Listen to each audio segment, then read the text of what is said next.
Welcome to Accept Your Gifts, the 22-minute podcast for inspiring your most creative life. My name is Tracy Crow. I'm an author, writing coach, and Marine Corps veteran. I'm looking forward to co-creating today's show with you. So if you're ready, are you ready? I'm ready. So if you're ready to live a more creative, more magical life, let's get started.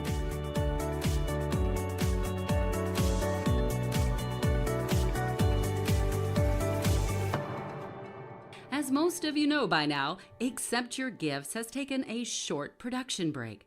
But no way could we miss an opportunity to return with a special segment, because you see, the novel titled No Salvation that we discussed in episodes 22 and 23 with author and Navy veteran Jeffery Hess just released yesterday, Memorial Day. And today, Jeff is back to read an excerpt from No Salvation. But before we hear from Jeff, let me take a few moments to reintroduce him to you. Jeff is the author of the novels Tush Hog and Beachhead and the story collection Cold War Canoe Club, as well as editor of the award-winning anthologies Home of the Brave, Stories in Uniform, and Home of the Brave, Somewhere in the Sand. Jeff served 6 years aboard the Navy's oldest and newest ships and has held writing positions at a daily newspaper, a Fortune 500 company, and a university-based research center. He holds writing degrees from Queen's University of Charlotte and the University of South Florida. Jeff's writing has appeared widely in print and online. He lives in Florida, where he leads the DD 214 Writers Workshop for military veterans. Now, you may remember from episode 22, we heard Jeff talk about creating fiction from actual events. And Jeff, he just has this innate ability of turning real-life events into literary gold. So, for a setup about the excerpt you're about to hear from No Salvation, let me share the premise as described by Jeff's publisher. Quote, No Salvation features the USS Salvation as it sails for months on end in the South China Sea in the violent closing days of the Vietnam War. Exhaustion, drugs, and discontent run rampant aboard ship, and crew morale is at an all-time low. These conditions affect 4,000 men being sequestered for months on end without port visits and has everyone on edge. This is 1972, a time when inequality and racial tension permeated ships fleet-wide. As a way to mitigate racial unrest, the ship's captain brings in Commander Robert Porter as his executive officer. Commander Porter isn't sure if he's been selected for the job because of his skills or for the color of his skin, but the black crew doesn't accept him.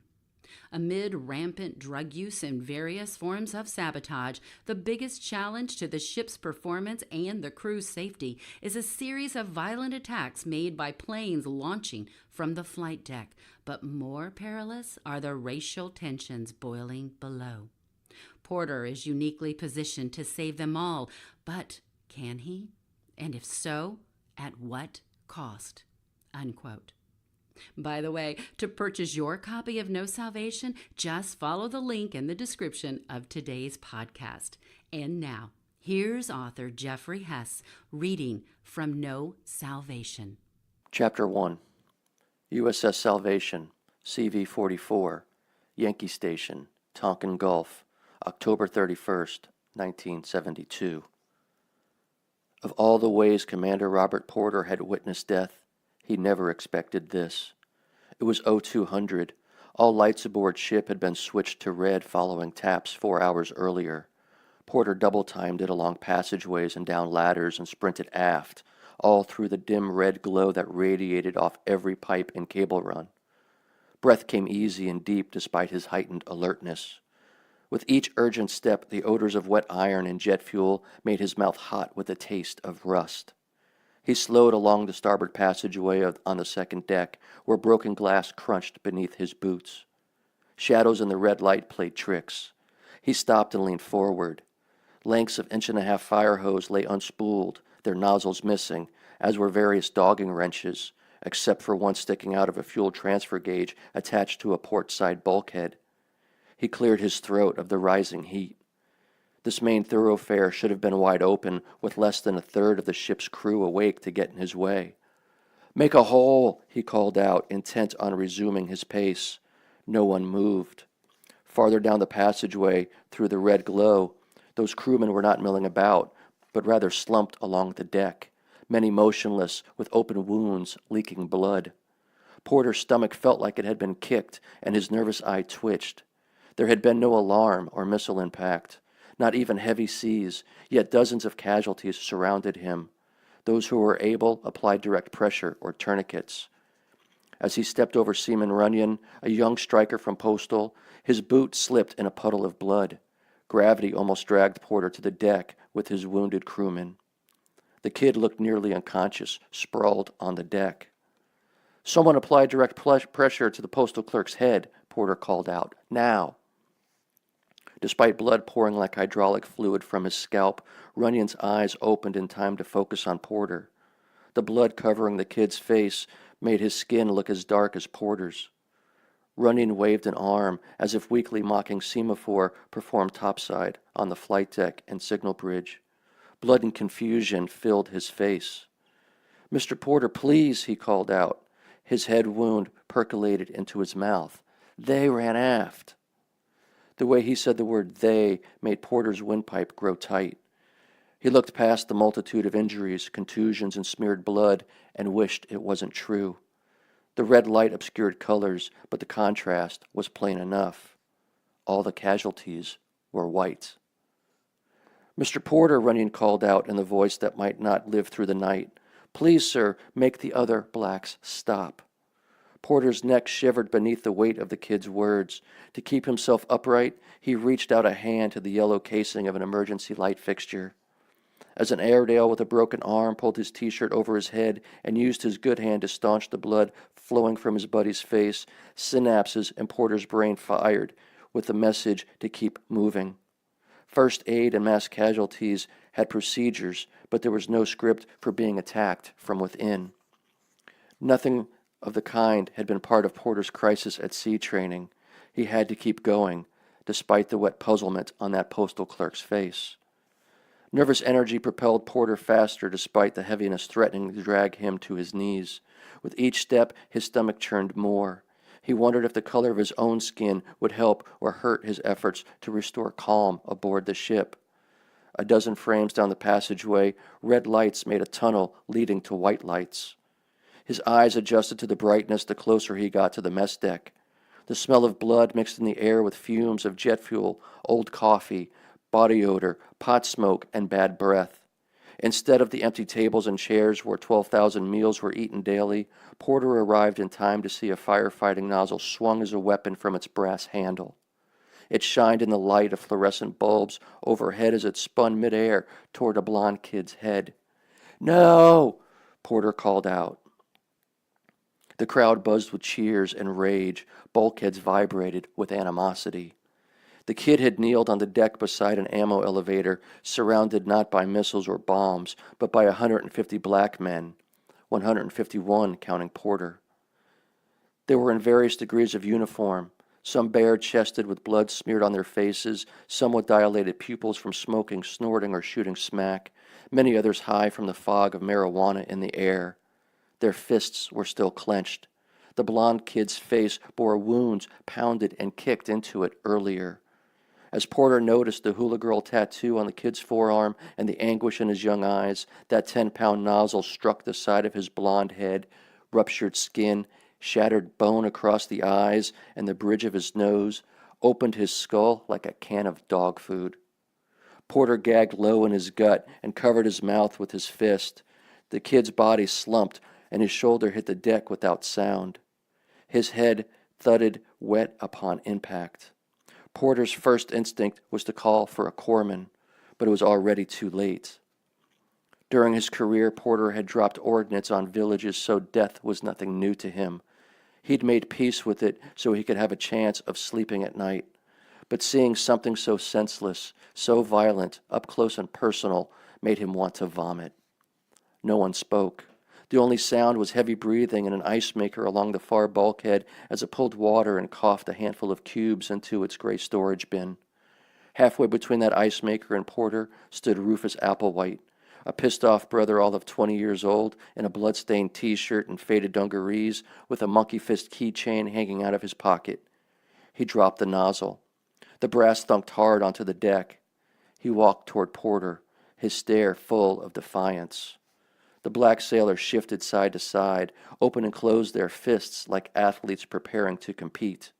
They stood in random packs like wolves among the tables and chairs where they'd eaten every meal for the past 274 days. Only a couple of them tried to conceal weapons improvised from firefighting equipment, dogging wrenches, and aircraft tie-down chains. Porter recognized a few faces, but every one of them knew who he was and what he might be worth to their cause. He watched the dead kid's blood puddle widen beneath his head. The men stared at Porter as Applewhite ambled up slow and cocky. Pressure built in Porter's chest where wise words should have been. Applewhite walked the long way, going around the group instead of cutting through it. The ball of the monkey fist bounced with each step. Applewhite stepped up, toe to toe, so close Porter smelled pot on his breath and felt the rage radiating from the angry crowd into the deck plates and up the bulkheads. It made Porter feel like he was plummeting through the air. He spread his feet to give himself a stronger base, digging in, intent on manufacturing the power to calm his black crew. 10 weeks earlier, the bosun blew his pipe over the 1MC to signal an announcement to follow. What came next was the last thing Porter expected. "This is the captain speaking. Listen up. We have a new rule aboard this fine vessel, and that rule is the two-man rule for all black crew. Until further notice, no black crewmen are allowed to move about the ship in numbers greater than 2 at a time. That means no groups of 3 walking anywhere at any time. Those found in violation will be brought to me for NJP. That is all." Upon completing his berthing space inspection, Porter went in pursuit of the captain. He climbed up to the bridge, checked his sea cabin, popped into CIC, and then finally found him in his private galley. There was no mess cook present, just a stool, a sandwich, and the captain. "Did you make that yourself?" Porter asked. "Haven't eaten all day. Didn't want to wait anymore, but that's not why you're here." He took a chomp from the sandwich with his mouth full and said, "What can I do for you?" It seemed an absurd environment to have such an important conversation, but Porter had to take advantage of the urgency. "Sir, can I speak frankly?" "Of course." "This two-man rule is a horrible policy, and I strenuously advise you to reconsider." "Advise me? As my XO or as a black man?" "Both, obviously." "Obviously? The only thing I'd say is obvious is your inability to bring me the head of the drug ring, to say nothing of your effect on black morale, thereby making this new rule necessary." "Frankly, sir, I'm shocked you didn't consult me about this ahead of time." Porter was fuming inside. He'd recognized he was getting off topic and redirected himself. "There's a fire within much of the black crew, that's no secret. But what is the need to throw gas on it, sir?" "If you're mad I didn't consult you, don't be," the captain said. "There was no way of talking me out of it. And if you're mad I didn't give you a heads up, don't be that either. I'd been contemplating it all about a month now. I spoke to the DCA earlier, and he put a bee in my bonnet to pull the trigger." Porter wasn't a fan of his terminology as it applied to the black crew, but the words were out, and the law had been laid. "This is going to enrage every black man on this ship." "The thoughts and feelings of any swinging dick on this ship means little," the captain said. They only know objectives and numbers and exceeding expectations." "None of that is possible," Porter said, "without the crew working together." "Good," the captain said with smugness spread across his eyes and his slit of a mouth. "I'm glad you understand that fact. I wholly recommend you make that happen. Do I make myself clear?" "Clear to the point of transparency, Captain." "Don't get smart, Bob. Be smart, but don't get smart." He took another bite of sandwich. "No good will come of that." Porter didn't have an objective way to judge the tone of his own voice, and he had no way to gauge how forceful he'd been in his opposition. The cold truth of it was the captain was right. Aye, Captain. But Senior and the Marines will have to go easy for the first few days as the crew adjusts. The captain wiped his mouth. Consider it done, Bob. Porter nodded as he contemplated the likelihood that would work out favorably. More than 90% of the men aboard this ship are white, Mr. Porter. Need I might remind you? Being black means I never need reminding. I'm thinking more about the safety of the black crew. The captain waved his sandwich. The blacks might have the element of surprise, but they're so outnumbered they wouldn't stand the chance, even without the Marines. Porter looked away. This is a powder keg, Smokey. We've got to keep the flame from the fuse. Porter shook his head in reflex to hearing something so absurd. But don't you understand, Captain? This new rule is the fuse, and you've just lit it. The captain took a swig of milk from his cup and then said, If that's true, it's a good thing this rule is in place. I'd rather have Senior or the Marines throw half of them in the brig than have to bury all of them. Them? Porter crossed his arms. That's all the black sailors are to a lot of guys aboard this ship. I grew up with boys like that. There are easily 2,000 of them redneck types aboard. There's another 1,000 that wouldn't go looking for trouble, but would quickly escalate if provoked. That's what we can't have happen. Treating a portion of the crew differently, as if they're subhuman, doesn't seem the best move for morale, Captain. This has nothing to do with any of that, the captain said. We're one crew, a big, happy family working together to execute our role as flawlessly as humanly possible.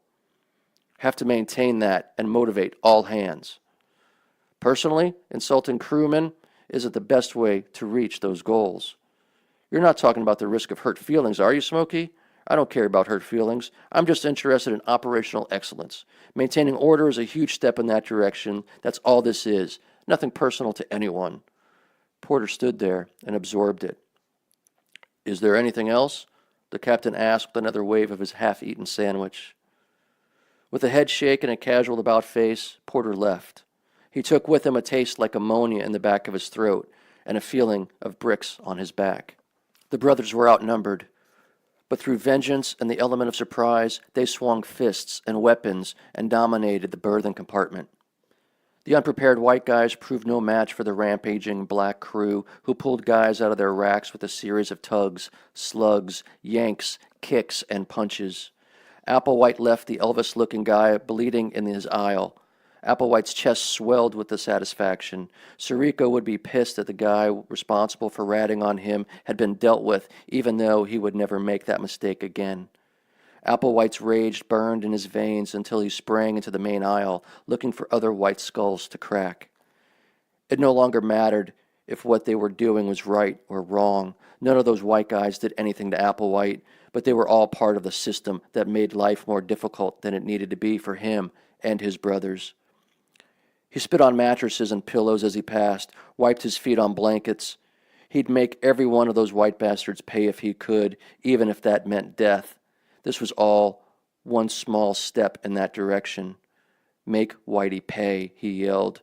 None of them were totally innocent. After 5 minutes or so, Applewhite grabbed Wooly by the arm. Spread the word to the brothers that we're moving on. They moved as a mob through the berthing space to the far end and out the door, up the ladder, down the passageway, hooting and hollering and ripping memos and schedules off of squadron room doors. Some grabbed dogging wrenches and firefighting nozzles and bashed any white boy in their path. They walked into workshops and storage rooms and trashed them. Airplane parts would take days to reorganize, especially the small parts, loose in bins. They spilled like boxes of nails. The mob cheered and pounded on bulkheads, pipes, electrical panels, and transformers. He recognized the collective breathing, all those brothers around him taking in oxygen and using it to cool their engines. It reminded him of the riot in his hometown when he was a kid. They stopped at a ladder well in the passageway. That's another berthing compartment down there, right? A bunch of office boys down there, Wooly said. White ones. Applewhite dapped Wooly. That's about to be shitting themselves. Walk on with your bad self, Wooly said as he pulled a firefighting foam applicator off the bulkhead. The Navy called it a wand, but it was a pipe bent like a hockey stick and with a chunk of brass the size of a grapefruit at the business end. Applewhite took the steps confidently into the berthing compartment. A group of 30 brothers crowded behind him. The shouts and smacks echoed down the narrow aisles of racks. On the opposite end, a white boy lunged at the bulkhead and flipped on all the light switches, flooding the room in fluorescent light as bright as daylight. "The blacks are on a rampage," he hollered. "Wake your asses up and defend yourselves." Applewhite saw a pale postal clerk cowering in his rack so pathetically that he looked like a little kid during a storm. At the first image made, Applewhite recalled his childhood summers down at his aunt's house in Alabama. But after that initial flash, Applewhite saw his own son being afraid, all alone.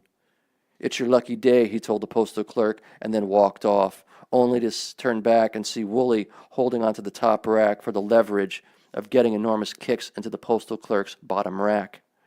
Applewhite kept walking to the sound of the postal clerk calling out, "Oh God, please no." Applewhite figured there were more than 200 brothers fighting all over the ship by this point. He knew it wouldn't take long before the bridge got wind of it and dispatched the Marines. Applewhite went from group to group of riding brothers and told half to meet him on the aft mess decks and the other half on the forecastle, figuring the split would confuse the Marines and maybe buy them time. With the red devils he'd swallowed fully circulating through his system, Applewhite felt invincible and hungry for blood. He didn't question why they looked to him as their leader. I hope you enjoyed today's co-creative listening experience. Please remember to leave a comment about the single greatest takeaway for you today. You know, that one thing you will remember from this day forward. Was it something funny or provocative? Was it just what you needed to hear? Please share so we can all benefit. And remember to return Tuesdays and Thursdays to Accept Your Gifts, the 22-minute podcast for inspiring your most creative life.